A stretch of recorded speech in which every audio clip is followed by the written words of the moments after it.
Hey, Max, remember that thing that you and Favreau did last year when you went off social media? The offline challenge. I'm still buzzing from my brief experiment in touching grass. As a dog owner, I've got some bad news about what might be on the grass that you touched. Okay, well, you've got 40 million new offline challenge participants this past week in a place with a plethora of grasses and plants to touch. A Brazilian Supreme Court judge has ordered the immediate suspension of the social media platform X in Brazil, meaning people there can no longer access or use it. The Supreme Court says it won't bring back the platform until Musk complies with his orders and pays millions of dollars in fines. That was Canada's CBC News on the decision to ban Twitter in Brazil. Yeah, it's a big deal. Brazil is the world's second most important social media market after the U.S. That's because social media usage is really high in Brazil, and it's a valuable advertising market. We should say the ban is not intended to be permanent. It's over a regulatory dispute with the company that Brazil's Supreme Court says it wants to clear up so that it can reinstate access. If somebody is a big fan of perhaps Brazilian butt models, this is good news for them. Okay, right. But this is a potentially really significant precedent that Brazil is setting for the world. There are a lot of governments out there frustrated with the big social media companies right now. Frustrated with the platforms overacting as accelerants for misinformation and hate speech. Frustrated with them for playing unwitting host to election influence campaigns. Frustrated over privacy violations. Yeah, it makes you wonder, what if more governments try hitting the off button once in a while to force social media companies to change their ways? Yep, everybody's hiring their own department of logging off, or at least considering it. I'm Erin Ryan. I'm Max Fisher, the Chief Minister of Logging Off, and this is How We Got Here, a series where we explore a big question behind the week's headlines and tell a story that answers that question. Our question this week, what does it mean for the world if more governments follow Brazil's lead and temporarily ban social platforms as a way to pressure the companies? So this isn't totally a hypothetical. More countries have been doing this sort of thing in the last 2 years, and Brazil is just the latest. So listeners, Max is being humble. He literally wrote a book about social media leading to widespread discord called The Chaos Machine. He's probably forgotten more about social media's role in political unrest than I'll ever know. So Max, tell us about it, where it's happening, how it's gone, where it all points for the future of the internet and social media. Erin, you're very kind, and my publisher will be sending you a check in the usual amount. Anyway, what we're talking about today is not stuff like Russia permanently banning Instagram or China blocking access to foreign websites. I think we feel safe saying that that's bad. We do, but cases like Brazil's are trickier. So our story this week is about a few other countries that have tried some version of this and what happened when they did. Plus, we should talk about Europe. Right. A senior European Union lawmaker recently said that it might also impose a Brazil-style Twitter ban if the company doesn't change its practices. So this really is potentially becoming a more popular practice. Yeah, and we'll talk about why that is, too. So let's get into it. What's our first story? It's a country that is near and dear to my heart, even if it's not one that's in American news a lot. Sri Lanka. Sri Lanka has once again blocked Facebook, WhatsApp and Instagram, among other social media platforms, after anti-Muslim riots broke out in several towns yesterday. Police arrested a group of men yesterday and today for allegedly attacking Muslim-owned businesses. That's from a 2018 report by the Pan-Asian news outlet Channel News Asia. So I was reporting in Sri Lanka when this happened. Social media is very popular there. But there had been this flurry of online hate speech and misinformation targeting the country's Muslim minority, encouraging people to basically go out and form pogroms against them. And one day, a bunch of people did. So I went to try to figure out the degree to which the social media platforms had driven the violence versus just been passive conduits for something that people were maybe going to do anyway. And what'd you find? So the thing to understand is that Sri Lanka is not a very big country. It's about the population of Florida, and it's pretty poor. So companies like Facebook and Twitter did not have offices or staff there. They weren't even really paying attention to what their own systems were doing there. And at some point, the platform's automated algorithms learned that they could boost traffic in Sri Lanka by promoting hate speech and incitement to racial violence. Sounds familiar. Kind of like how you can get more attention screaming obscenities in public than you can by speaking softly and politely, which is, by the way, why I'm no longer welcome at Knott's Berry Farm. Online, attention is attention, whether for good or bad reasons. That's right. And obviously, this kind of story is everywhere. It turns out that officials in the Sri Lankan government even saw this happening and were sending these panic messages to Facebook and others, asking the companies to step in, but of course, Silicon Valley companies ignored them. Oh, I see what you're getting at. Because the social companies had no offices or staff in Sri Lanka, the local government had no power over them. Right. So religious riots broke out, and the government, feeling it had no other options, blocked access to social media platforms that they saw as driving the violence. And what do you know? As soon as they shut down access to the platforms, the violence stopped right away. So this wasn't some authoritarian power grab, it sounds like. I talked to one government minister who said, look, we're a young democracy. We came to power thanks in part to social media. But when these tech companies are putting our country in danger, won't even return our phone calls, shutting off access is the only tool we have. And did the social media companies do anything? Facebook's regional chief, who had been ignoring the Sri Lankan officials for weeks, finally called them back the moment the country shut off access because, of course, he wanted to know why traffic was down. That is unbelievable. Oh, yeah. Like, Facebook pilled brain. Did they turn access back on? A couple of days later, yeah, but they temporarily blocked access again a year later after some terrorist attacks that the government was worried could lead to reprisal violence against religious minorities. What did people in Sri Lanka think? Was this seen as a necessary step or as an abuse of power? I mean, it was controversial. I talked to some people who considered it necessary because it was the only way to turn off the dangerous hate speech getting promoted by the platforms. That was something I heard from members of religious minorities and from groups that monitor extremist violence. But I also heard some people, especially more middle-class folks, say, look, it's really a hardship to lose access to social media even for just a few days at a time, and this is a scary precedent that could be abused. Here's a clip of a Canadian Sri Lankan analyst named Darsha Jagatheswaran talking to Al Jazeera English in 2019 just after that second ban.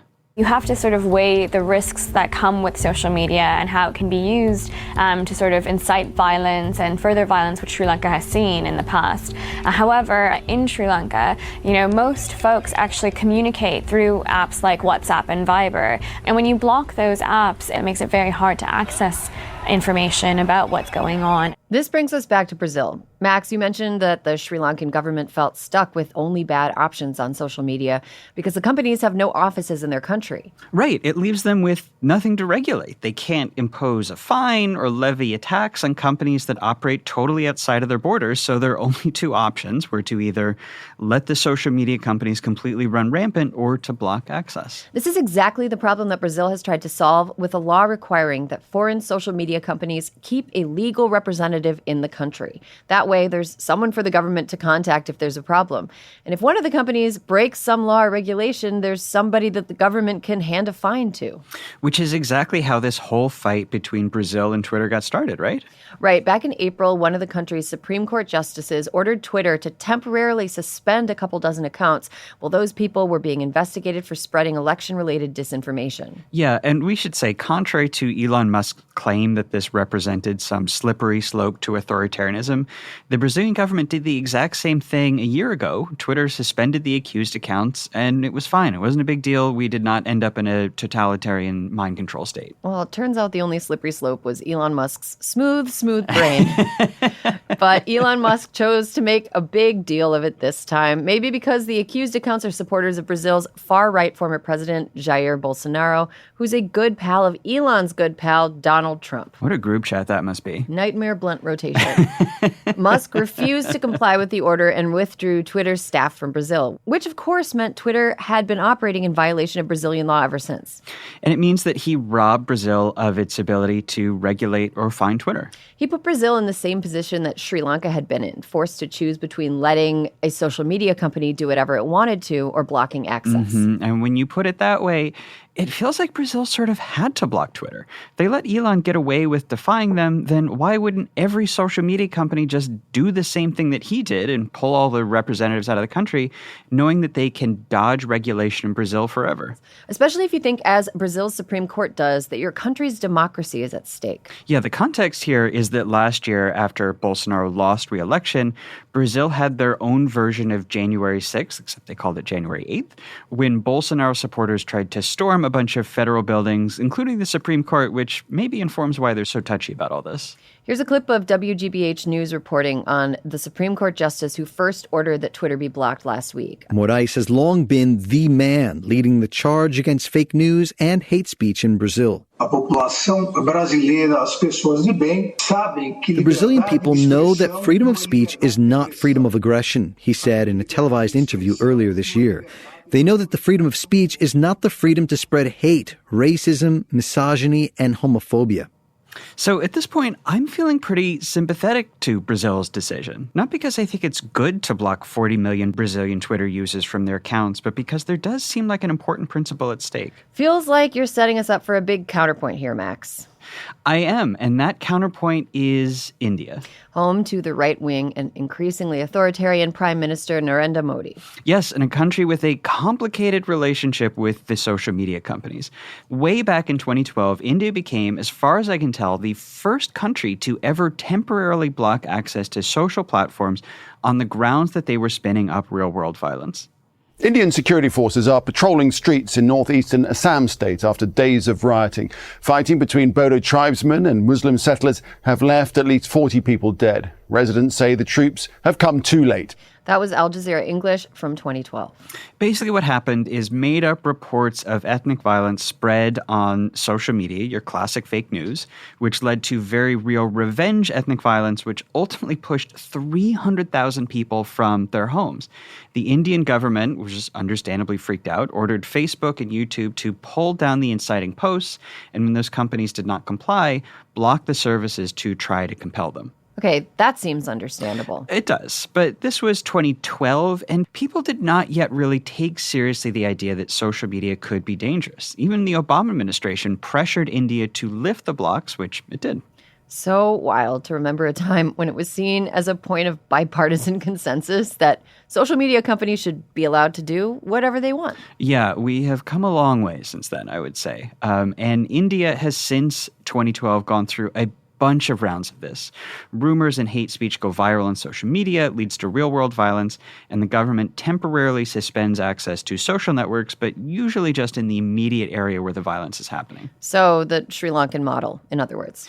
Right, though most companies do have offices in India because of how important that country is, so the platforms will often comply when the government there asks them to take down a post that they say breaks Indian law. Which is the Brazil model. Yes. So at some point along the way, the Indian government started asking social platforms to take down posts that weren't just incitement to violence, but criticized the government.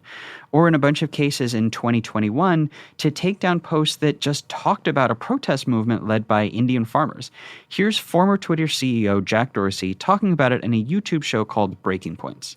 India, for example. India is a country that had many requests of us around the farmers' protest, around particular journalists that were critical of the government.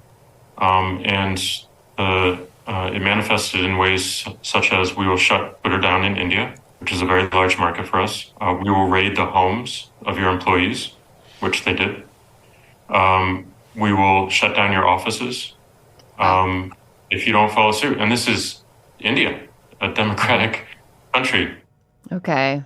Not normally on Team Jack Dorsey. I know. But I'm liking this less. Yeah, it doesn't sound great. One digital rights group says that India imposed internet or social media shutdowns 84 times just in 2022, which puts it up there with Iran and Russia. And India is not alone in abusing this sort of power. Dorsey had more on this. Turkey is very similar. Like we had so many requests from Turkey. We fought Turkey in their courts and often won, but they threatened to shut us down constantly. Nigeria, yet another one. I don't think we could even put people on the ground because of what the government might do to our employees if we had them there. So Nigeria is an interesting case. In 2021, Twitter removed a post by Nigeria's president that was threatening secessionist groups. Shades of Trump getting his tweets hidden back in 2020 for threatening violence against protesters. Right, yeah, a time when social media companies were kind of trying to do the right thing. Twitter did not have an office in Nigeria when that happened. And you have to wonder, could they have still removed that post if they did? I don't know the answer, but Nigeria blocked access to the platform over it, and they only reinstated it in 2022 when Twitter finally opened an office in the country. So maybe it's not always good for governments to have that kind of leverage over social media companies. Yeah, I think a lot about a conversation I had a few years ago when I was at Facebook's headquarters reporting a story on the company's failures to limit hate speech and misinformation. At one point, someone at the company pulled me aside and basically said, look, I agree with you. Facebook is making a lot of bad decisions about when and how to moderate dangerous content. But here's the thing. The alternative to us doing it is letting governments do it. And I'm not sure that's better. I'm sorry. Not persuaded. No, and that sort of reminds me of like the way the mafia is like, look, the cops aren't going to look out for you. Just pay us money and we're going to look out for you instead. Like we're in your community. We know these people. We're going to protect you. Like we're one of you. I would right. It's a real nice country you got. Shame if something happened to it. I agree. It's a bullshit cop out.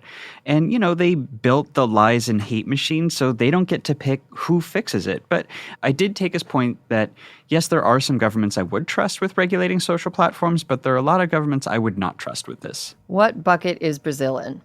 I mean, for me, they have strong institutions that are generally independent. Their courts go after political corruption, regardless of party, stuff like that. Wow, imagine living in a country where the Supreme Court is not a threat to the country. Is actually looking out for democratic institutions, right, yeah. Right, but Brazil has a reasonable left-wing government right now. If another far-right extremist like Bolsonaro comes to power, are we sure we can still trust them with this? So on that bad news side, let's go back to Turkey and something that happened there last year.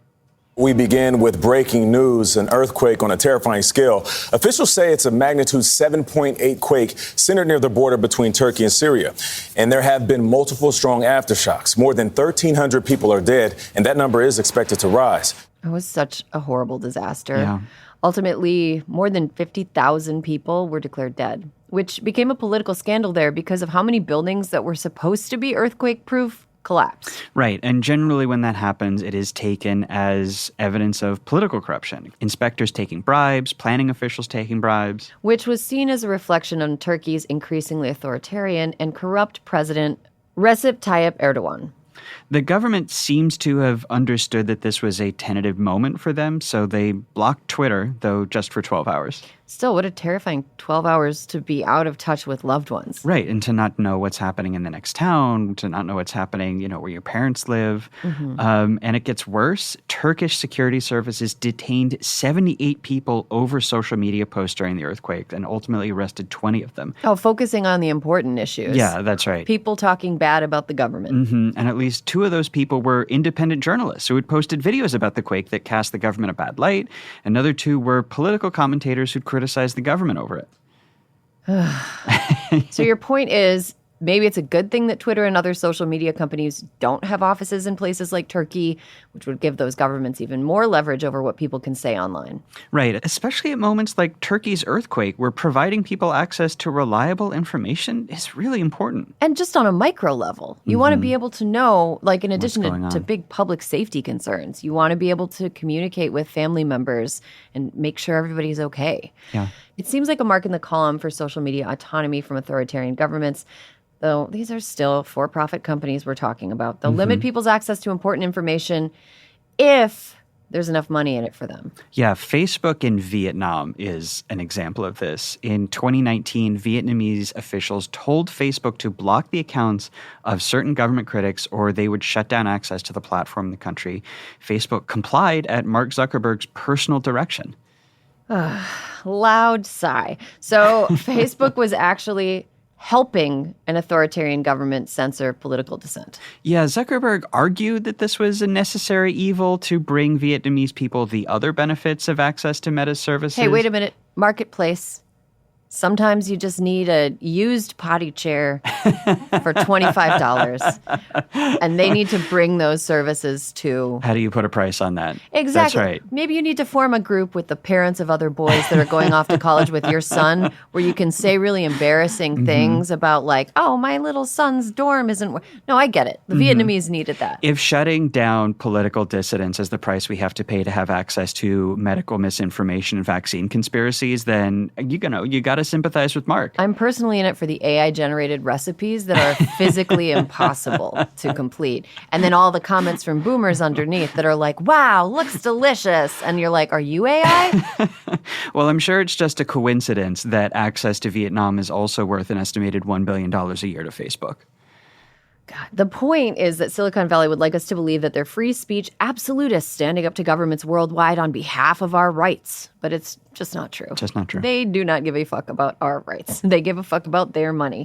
They simply believe that nothing should stand in the way of people using their services however they want, because having more users, more posts, and more engagement benefits them. Well put.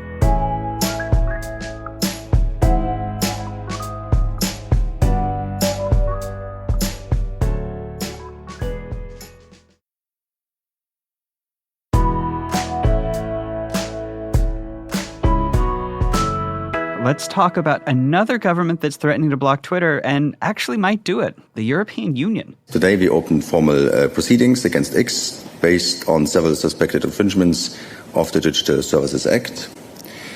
The opening of proceedings means that the Commission will now investigate X's systems and policies related to certain suspected infringements. It does not prejudge the outcome of the investigation, nor does it signal that the Commission considers that X is compliant with all other obligations under the DSA. The Commission will continue monitoring X's compliance with all obligations under the DSA, and it has suspicions of other infringements. It will then take necessary steps. That was European Commission spokesman Johan Bark using his lovely accent this past December. I looked into this one. The DSA he's referring to is the Digital Services Act, not the Democratic Socialists of America. No red roses No here. red roses. A new EU law that requires very large social platforms to, among other things, demonstrate that they're curbing political disinformation and other harmful content.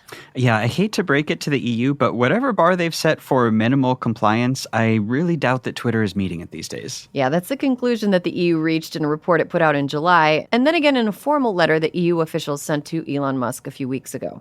And Aaron, how did Elon handle that? In a very mature and intelligent fashion.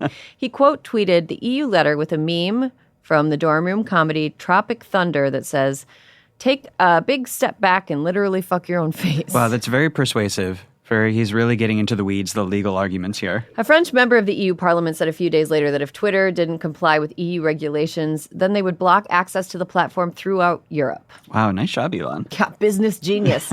Even if Europe doesn't go that route, these new regulations allow them to collect 6% of the company's global revenue, which is about $6 at this point. Yeah, but at $6 they don't have. That's true. That's a pretty big mark in favor of compelling social media companies to keep offices in countries where they operate. The Brazil model. Right. You can see why Brazil's Supreme Court is so insistent on Elon restoring Twitter's staff in the country. So they have an option between doing nothing versus a nationwide ban. Okay, Aaron. So what do you think? Brazil setting the precedent it set this week of blocking a social platform to force it to resolve a regulatory dispute. Good precedent for the world? Bad precedent for the world? I mean, it seems kind of like a Band-Aid on a bullet wound in a way, because it's doing what it needs to do to support its own interests and preserve its own democracy and minimize violence within its borders. But at the same time, I almost think there should be some sort of like tech government, since each individual social media platform almost functions like its own country. I take the point that like the guy at Facebook made to me, which is that, you know, Facebook regulating itself is imperfect. Governments regulating Facebook is imperfect because any government is going to have different incentives. Maybe we don't always like who's in charge of that government. But, you know, the idea of regulating the marketplace and industries and social harms and political welfare, I would rather be up to the government than the companies that stand to benefit from it. Right. And I feel like generally in major industries, we land on the idea that like, you know, the companies might be more lucrative if they regulate themselves, but it's probably not in everybody's collective best interests. Right. And like, sure, governments can go too far. Like any authoritarian state regulating any industry can be self-interested, can be corrupt, whatever. But we don't say like, well, you know, sometimes China is corrupt in the way that they regulate the chemical industry. So therefore, chemical industries in democratic countries should be totally unregulated and should be allowed to do whatever they want. Right. That's a great parallel to draw. And I also was thinking about the news story this week, the very hilarious news story about a few right-wing YouTubers being revealed to be basically the dupes in a Russian influence operation. That's the best case ratings. They're the dupes. Yeah, they were either dupes or traitors, but given that Benny Johnson is in the mix, I'm gonna guess idiots. It's a safe bet. And Dave Rubin, Benny Johnson, they're dumb. Yeah. But the thing is that unfettered social media leaves the door open in countries for foreign influence operations that can be incredibly damaging. So the threat isn't always coming from inside the house. Sometimes it's people from outside trying to mess with things. I mean, what else has Russia got going on? It's a great point, yeah. And there's not like a specific law or regulation here where it's like, don't allow your platform to be a vessel for foreign influence, although they do have versions of that in the EU. But to your point, it is a case for maybe we want governments ultimately regulating these platforms rather than regulating themselves so they can look out for things that are in the public interest, even if it's not in the corporate interests of the company. Like, is Russia paying a bunch of YouTubers money to do foreign propaganda? To make really stupid YouTube videos. Something I think is also really useful about this Brazil ban, and look, I don't think it's a good thing on its own. I've been texting with friends from Brazil who were like, look, I don't like Silicon Valley either, but I find Twitter really useful. And why am I being punished for this regulatory dispute between the government and the company? And I do take their point. But I think there is something useful with showing the world that, actually the planet will keep spinning if we don't have access to these social media platforms. That's always the threat that the social media companies have held over governments. There's been this trend in the last couple of years that a few countries have tried to impose regulations on social media companies. And Meta has responded in a couple of countries like Canada and Australia by blocking access to news and saying, well, if you're going to regulate us, we're going to shut down access and show that we're in charge and that we're the ones who say what regulations you can and can't impose on our platforms, because otherwise you'll have to live without us and that would be intolerable. And it turns out actually it is tolerable. Actually you can be okay without use for Twitter. And I think that that helps to shift the power balance a little bit in a better direction. Right. And it's not like these companies are they're not the only ones that can do this for people. In India, TikTok is banned and they have their own TikTok. People are okay. Yeah, people are fine. In China, they don't. I mean, in China, whether or not people are fine is a little bit more up for discussion. But they do have kind of dupes of Twitter. They have all the different social media, social networks, they have dupes of. And I think that people who are high up in tech tend to think that they are the only ones capable of pulling off the revolutionary ideas that they have pulled off. The only ones who should be in charge. But they're not. Right. They're not. Yeah. I'm sorry. Zuckerberg was just the first person to think of Facebook. Somebody else would have thought of it if he didn't. He just got there first. That's the plot of The Social Network, 2010, David Fincher. Yeah, we watched it in movie. All right, well, let's go out with an, in retrospect, I think very funny clip of Elon Musk sucking up to Thierry Breton, the EU regulator, who this very week Musk told to fuck his own face. Boy, how times change. I was happy to be able to explain to you the DSA, a new regulation in Europe. And I think that now you understand very well. It fits pretty well with what you think we should do on a platform. No, I think it's exactly aligned with my thinking. I think I very much agree with. It's been a great discussion, and I really think I agree with everything you said. Really, I think we're very much of the same mind, and I think just anything that my companies can do that would be beneficial to Europe. What is there a word for a high-tech chicken hawk? Someone who everybody play the cowboy till shit pop off. And that's right, yes. And Thierry Breton is this tiny little guy too. But that's what it looks like when governments actually regulate social media companies. That's what they sound like. Please, sir. I agree, sir. Absolutely, sir. Let's have that here in America. Lena Khan, let's do it. Yes. How We Got Here is written and hosted by me, Max Fisher, and Aaron Ryan. Our producer is Emma Illick-Frank. Evan Sutton mixes and masters the show. Jordan Cantor sound engineers the show. Audio support from Kyle Seglin, Charlotte Landis, and Vasilis Fotopoulos. Production support from Leo Duran, Raven Yamamoto, and Adrian Hill.